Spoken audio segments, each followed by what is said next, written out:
নমস্কাৰ বন্ধু বান্ধৱীসকল, অন্য এটি নতুন ভিডিঅ'লৈ আপোনালোকক স্বাগতম জনাইছোঁ।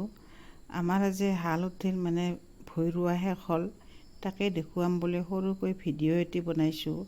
আশা কৰিছোঁ ভিডিঅ'টো শেষলৈকে চাই থাকিব। আৰু যদি আপোনালোকে আমাৰ চেনেলত নতুনকৈ আহিছে তেনেহ'লে চেনেলটো ছাবস্ক্ৰাইব কৰি নিশ্চয় লাইক এটা কৰিব।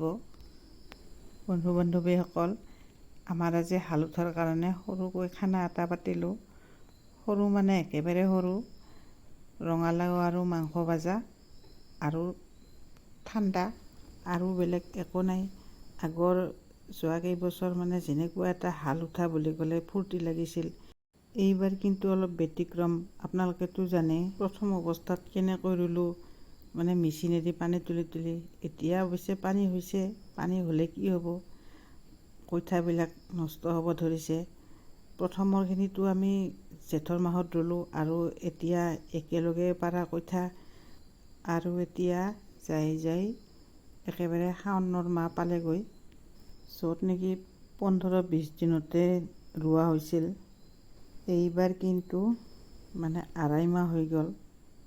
নাজানো আৰু এই বছৰ ধান কি হয়, প্ৰভুহে জানে। আৰু বাৰু ধানখিনি যি নহওক কিবা এটাতো হ'ব, কিন্তু খানাটোতো খাবই লাগিব।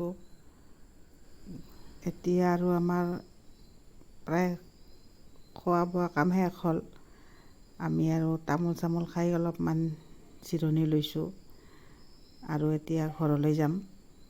গতিকে পুনৰবাৰ কৈছোঁ, যদি আমাৰ ভিডিঅ'টো চাই ভাল লাগিছে তেনেহ'লে লাইক এটা কৰিবলৈ একেবাৰে নাপাহৰিব। পিছৰ ভিডিঅ'ত পুনৰ লগ পাম। ধন্যবাদ।